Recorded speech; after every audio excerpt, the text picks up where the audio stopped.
When thousands of angry construction workers and anti-vaxxers took to the streets of Melbourne in September, protesting the state government's vaccination mandate, journalist Paul Dowsley was in the thick of it, reporting live for Channel 7. Now coming down in a line across Swanston Street behind the back of the protest group, which is...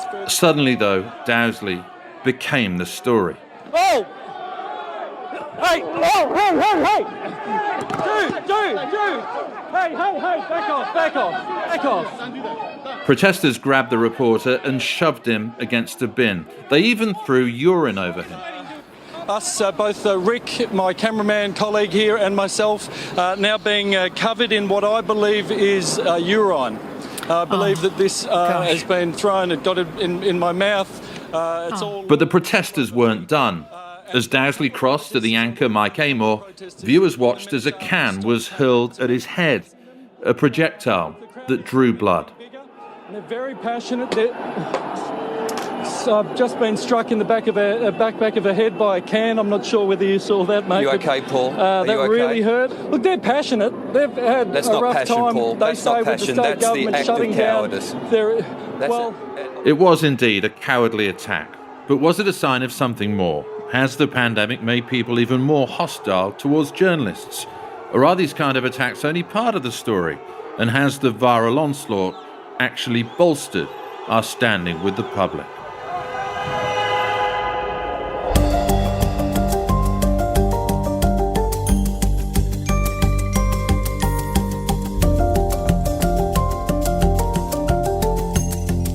I'm Nick Bryant, and this is Journo, a podcast by the Judith Neilson Institute for Journalism and Ideas, where we unpack how the news is made and how news is changing.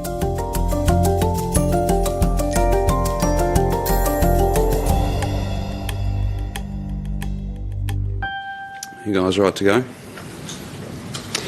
First things first, there are 19,538 confirmed aggregate cases of coronavirus in Victoria. That is 63 new cases since my update yesterday. I'm sad to have to report that there have now been... In 2020, in an effort to quash spiralling virus numbers, Melbourne went through one of the longest and strictest lockdowns in the world. For 120 days in a row, the Premier, Dan Andrews, fronted a nationally televised press conference. And we send our sincere sympathies and condolences to each of those 5 families. This will be a very difficult time for them, all of those. But one journalist at those conferences seemed to anger some members of the Twitter sphere more than the rest. By themselves in regional Victoria going for a walk, and there's no one else in the same square kilometre as them. It's a bit silly for them to have to wear a mask though, isn't it? But what's the issue, Rachel? Why is it such a massive issue to have to wear? It serves no health purpose if they're not in contact with another human being. Maybe there'll be a time when we have the luxury of having those sorts of debates. You wear a mask because it's of some benefit. How much benefit? My name's Rachel Baxendale and I'm Victorian political reporter for the Australian newspaper. You became known for asking some tough questions of Dan Andrews, and you noticed pretty instantly that you were getting a very ugly response on social media. Yeah, it was quite bizarre, and it really coincided with our second wave of infections in Victoria, which for those outside the state and, those who've mercifully possibly forgotten about it, basically arose as a result of some breaches in the hotel quarantine system. And there was sort of lots of questions to be asked about how that had come about, and also about, the pace at which Victoria went into lockdown. Lots of questions to be asked about the contact tracing system and so on. And it was sort of at that point that this I Stand With Dan movement started on Twitter. Some pretty kind of nasty personal attacks arose through that. At worst, it sort of resulted in private messages threatening really nasty, horrible sexual violence and, death threats. I just had to turn Twitter off completely. And it was Twitter in particular, because, I just couldn't really use my phone without it, blasting notifications at me. Rachel, I wonder how it affected the way that you do your job. I mean, did it make you more reluctant to ask the tough questions, or did you take the completely opposite view? I'm not going to be cowed by the Twitter mob. I'm going to stick to my guns. That was absolutely my response, was that it couldn't impact on the way I did my job. In saying that, I think journalists do need to be self-critical. I think it's a crucial part of being a good journalist. I am absolutely open to criticism. I think you have to be. And it's why, bizarrely enough, even though with everything I've just described, I have a policy of not blocking people on Twitter. I mean, a lot of these people were just absorbing political spin that the government had been putting out and deploying that against me. And I think it's the number one as a political journalist is to see through that and not be cowed by spin and not be cowed by personal attacks. Rachel, presumably one of the reasons that you were targeted personally was not so much what you were saying, but who you represent. You're the state reporter for the Australian newspaper. For those who don't know, that's a paper owned by Rupert Murdoch. And it's part of a stable that includes the Herald Sun in Melbourne, which is a tabloid newspaper that has been fiercely critical of Daniel Andrews, the Premier. They've labelled him Dictator Dan. And there's been criticism of that coverage. Do you think that you were singled out because you were seen as a kind of mouthpiece for the Murdoch press? Look, certainly I think there was an element of that, and it really annoyed me because I see myself as a journalist who was going to work doing my job every day. I'm not an opinion writer. I don't even write the headlines. I mean, the reason I didn't take it personally and the reason I didn't let it affect the way I did my job is because none of these people had read the articles I was writing. They just had this particular view and this particular hatred of the media organisation I work for and used it as a way of making an ad hominem attack. I think there was sort of a vulnerability in Melbourne last year and an insecurity. There was almost a you're either with us or you're against us kind of mentality. For some people, that was, you're either with Daniel Andrews or you're against him. And I think it was really important for me to point out that, you can be constructively critical, which is how I see my job.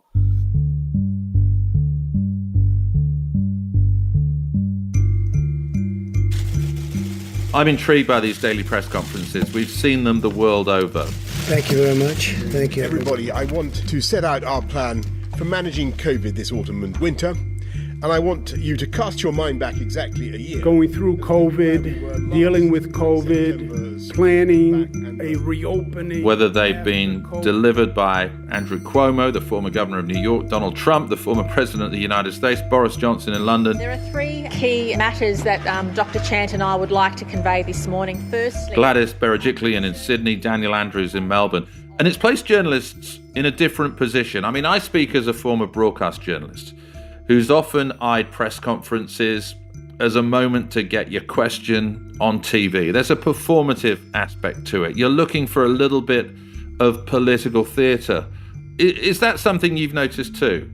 Look, there probably is. I mean, hopefully in some ways it's made us more accountable and made our jobs more transparent in some ways, because these aren't just events that no one else listens to, that we rewrite the way we want them to be seen. Everyone's watching it and everyone can draw their own conclusions. I think that's a really great point, isn't it? People are actually getting to see how the media sausage is made. Yeah, and I guess that's another aspect of it, is that contrary to what you were saying about it being a performative event, I think to the dismay of a lot of people watching these press conferences at home, we often as political journalists will stick to our old habits and our old instincts, and we'll ask the same question 3 or 4 or 5 times in slightly different ways, hoping that we might actually get an answer to our question. And that's probably quite boring for the people listening at home, but it's our job to persist and try to get them to answer. Rachel, one of the things they always teach you at journalism school, one of the things they teach you as a trainee reporter is never to become the story. Do you worry that that has actually happened in these daily press conferences, that Rachel Baxendale, as well as Daniel Andrews, was becoming part of the story?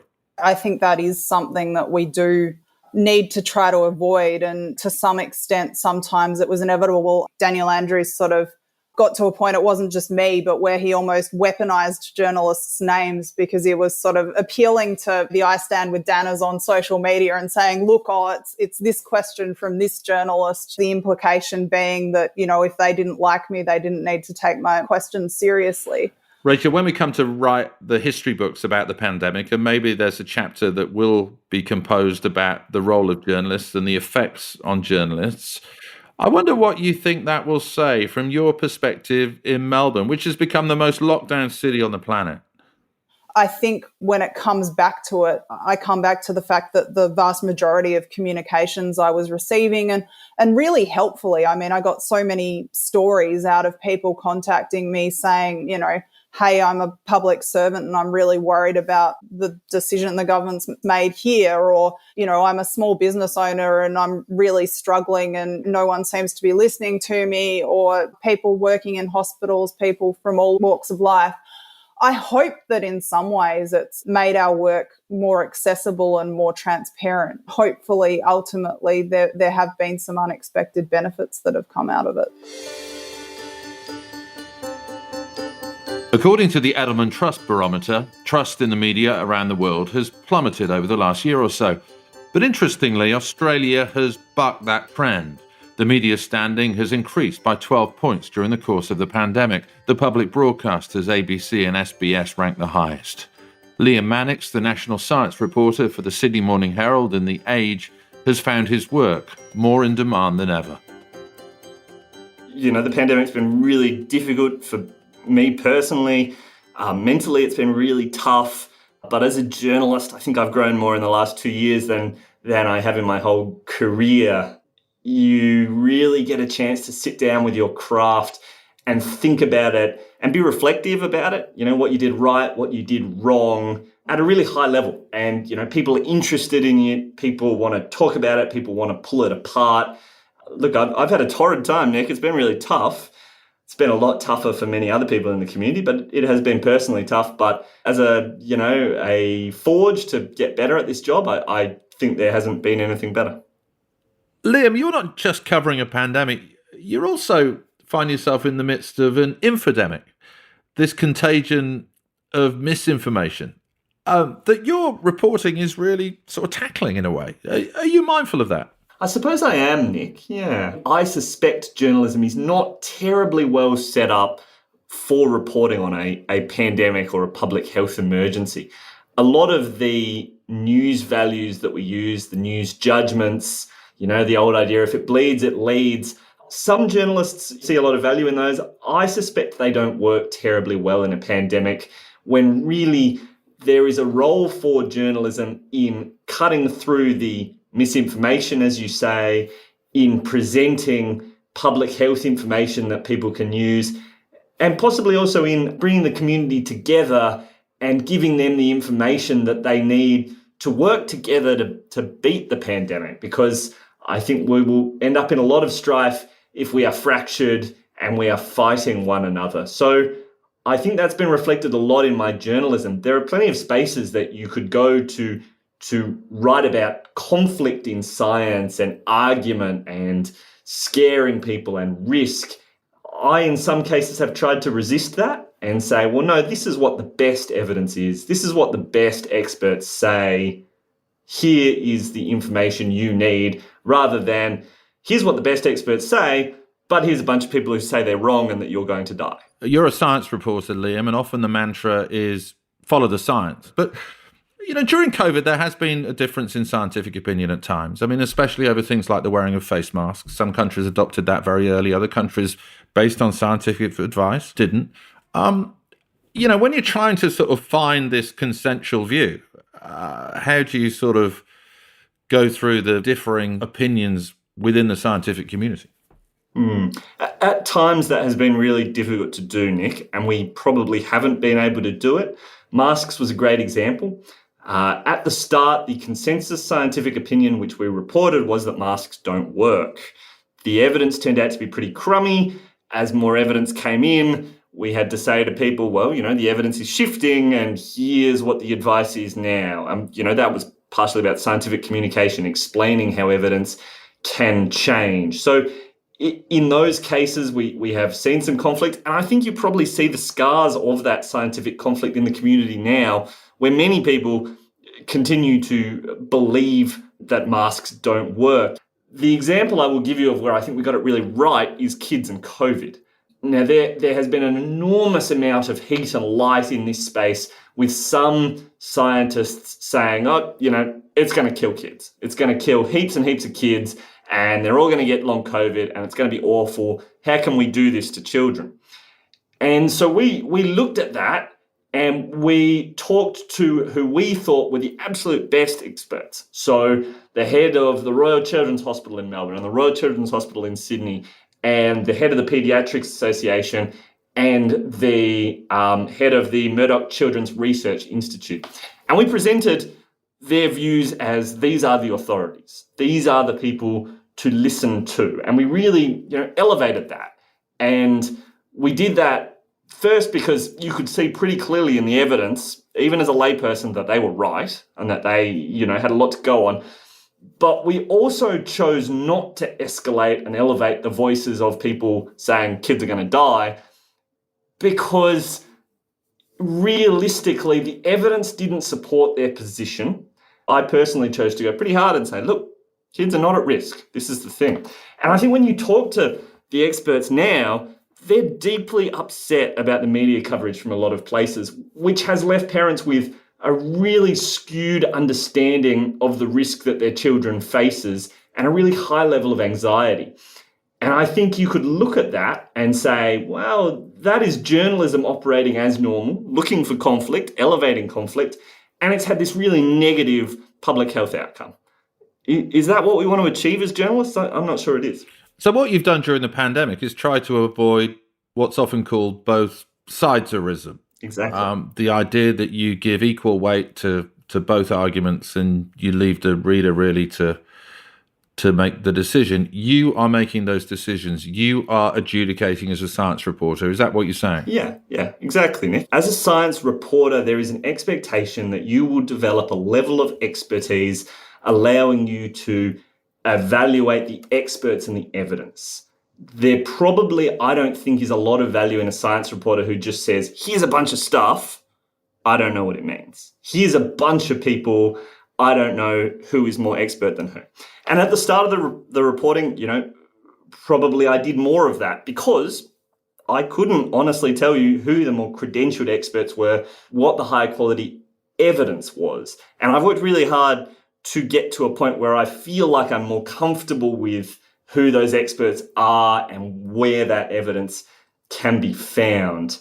People are coming to us because they expect a level of expertise from us. And I think we do a disservice to the reader to just sort of throw it open and say, well, here's a bunch of stuff that I read, you work it out. And what you've said there is really interesting because I think it points to two things. We have seen an elevation of science journalism. These aren't the glamour boys and glamour women of our industry. These are often people who have struggled in the past to get their stories on air, to get their stories in the paper. But obviously now you are front page news. And another thing seems to be happening, which has shown there is a real appetite out there for quality journalism, for journalism that people can really trust. You're absolutely right, Nick. And I think that probably supports my contention that people are looking for more than just here's a bunch of stuff that I read. They're looking for some level of leadership from their journalists. The best evidence that I have for this turning towards quality journalism probably comes in public knowledge subscription figures for The Age and the Sydney Morning Herald versus some of our competitors who you might describe as more tabloid in their journalism. We have done extraordinarily well through this pandemic. I don't think that's a secret. We've attracted a lot of readership. We've really got a lot of engagement with our stories, in particular science stories. And I went through J school and they said to me at the time, you need to write for a 12-year-old. That's the level of reading comprehension.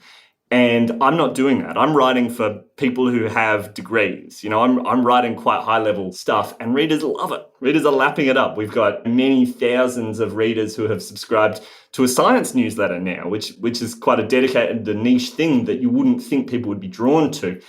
Liam, what you've told me, I think, is very interesting because, journalism, like everything during the pandemic, has gone through a very tough and torrid time. But what you seem to be saying is that it's come out better as we start to see, hopefully, some light at the end of the tunnel here. Yeah, I don't know, Nick. Come out better. I think we have learnt some things of great value in reporting in a pandemic. I think we are much, much better at reporting the story of COVID-19 now than we were 18 months ago. And I think that's probably, you'd expect that. The question you pose is, will we take any of these learnings to the way we cover news more generally outside a pandemic?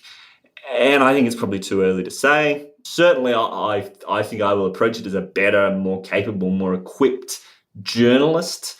I wonder if the media more generally might say, perhaps we should focus more on providing people valuable information rather than confusing them with conflict. But God, as a person interested in science, it's just far too early to say, I think, Nick. We'll have to wait till the data to be in.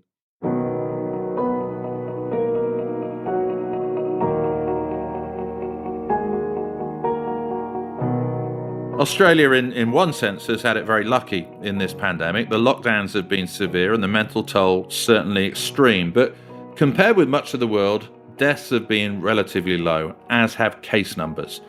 For journalists overseas, their challenges have perhaps been greater and more personal. It's really been a kind of a privilege for me to listen as newsrooms have struggled to deal with these questions for the last 18 months.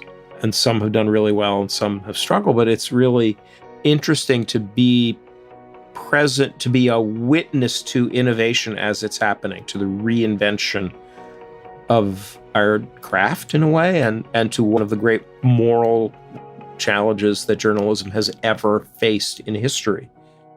Bruce Shapiro runs the Dart Center for Journalism and Trauma, based in New York, and is a member of the Judith Neilson Institute's International Advisory Council.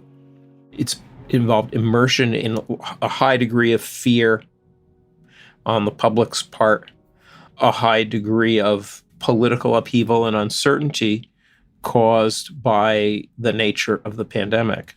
So just on the craft level, how you tell the story, how you convey the nature of what's happened, both at an individual and social level all over the world in the last year, is an enormous challenge. There are newsrooms that have immersed themselves for a year in particular hospital wards, have spent days and days on morgue trucks, have been reporting in communities where older populations are decimated by. So there's a huge amount of suffering that we've been exposed to as a profession.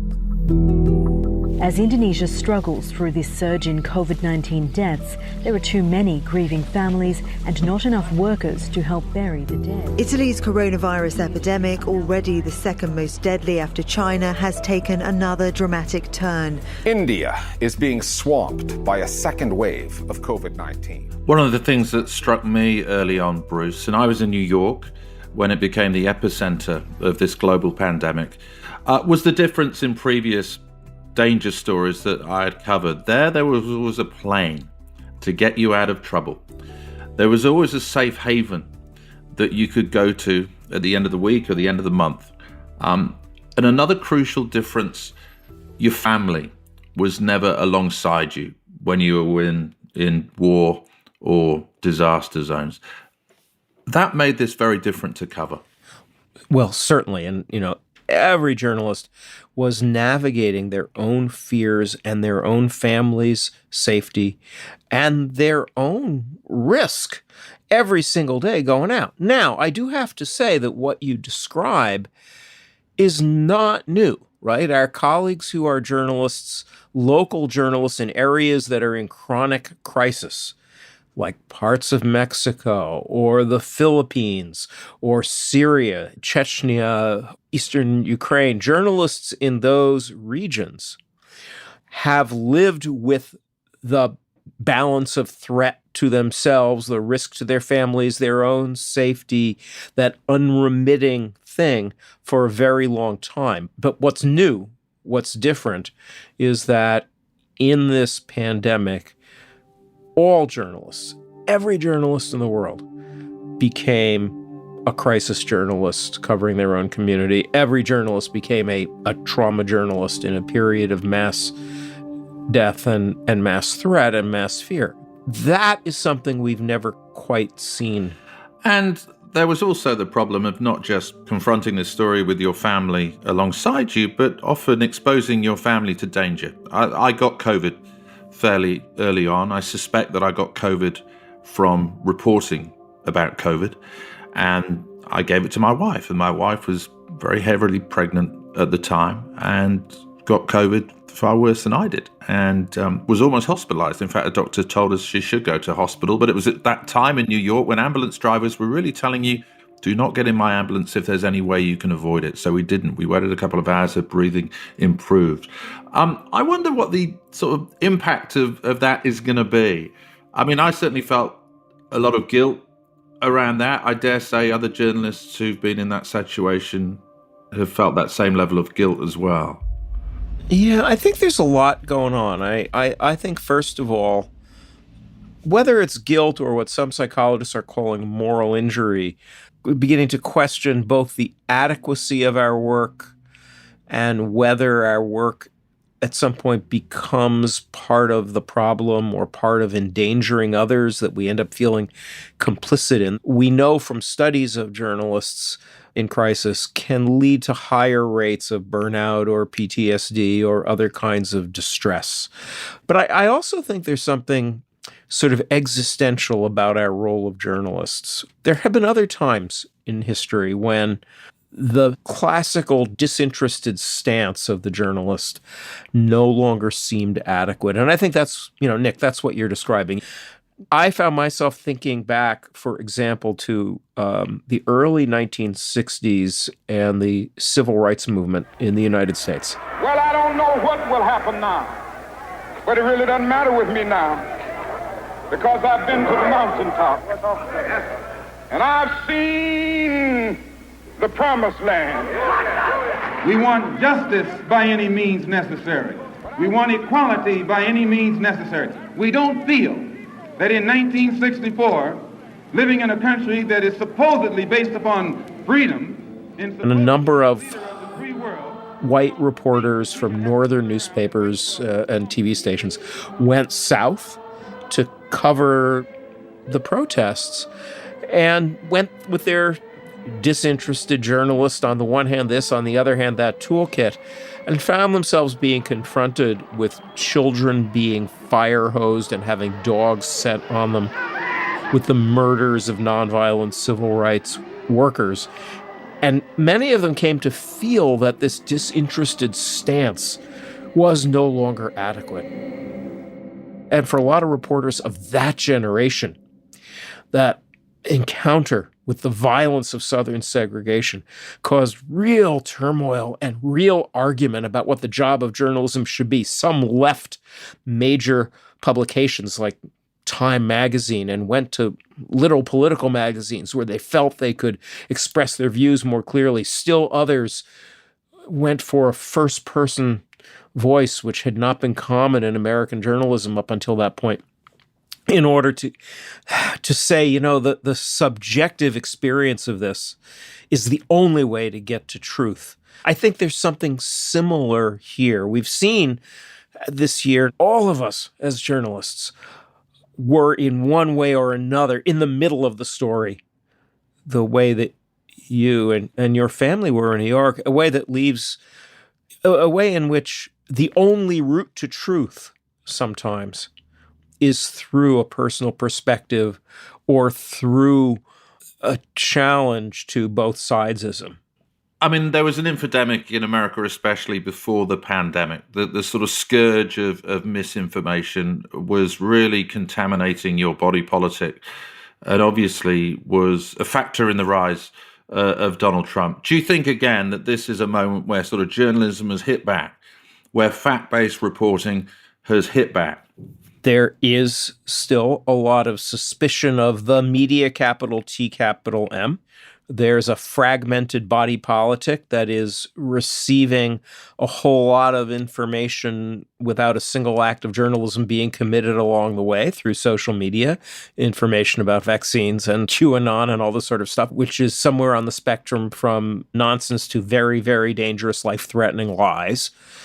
That info system is still out there. I would argue, though, that actually after a couple of decades in which people were saying, well, does journalism really matter? You can get all what you need on the internet and all this. Actually, the role of the trusted narrator, the trusted assessor of information, that filter that journalists play, I think is more important than it's ever been. Look, COVID-19 brought a vast amount of suffering to the world and therefore a vast amount of suffering to journalists in their own families, in their own lives, and in their own communities. It's really striking to me just how much innovation and ethical care and a sense of mission journalists, reporters, editors, producers around the world brought to this crisis. I think this has been a really heroic period, a period of courage, a period of innovation, and a period of compassion in which journalism has often stepped into the breach when other social institutions failed in their ability to protect people, to get information out, to make connection. Whether journalism comes out of this period stronger than it went in is a complicated question. There are economic and political forces at work too, and we won't really know the answer for a while. But I certainly think that this is a period of courage and insight and roiling change in journalism, which has more than met the challenge of the time.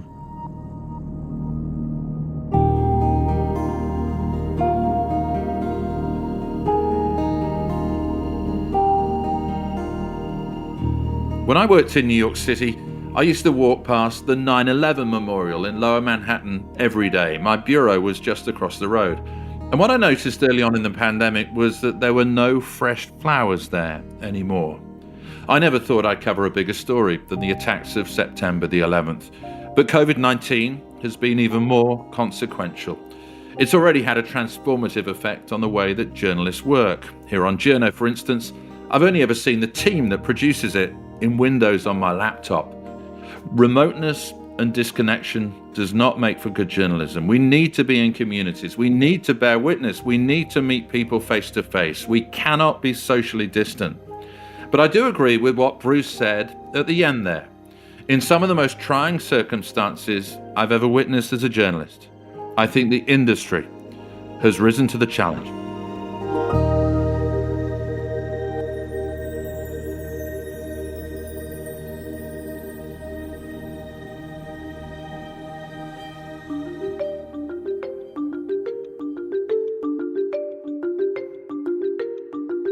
Journo is produced by Dead Set Studios for the Judith Neilson Institute, which supports quality journalism and storytelling around the world.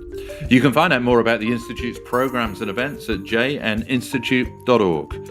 Make sure you follow the podcast in your podcasting app so you're alerted each time we release a new episode. Dead Set Studios' executive producer is Rachel Fountain. Our producers are Margie Smithhurst, Nicole Kirby, with sound design by Bryce Halliday. But it really doesn't matter with me now. Our managing editor is Kelly Reardon, and the commissioning editor for JNI is Andrea Ho. I'm Nick Bryant, and next on Journo, a giant of journalism reflects on a lifetime in the media and the challenges that await us all.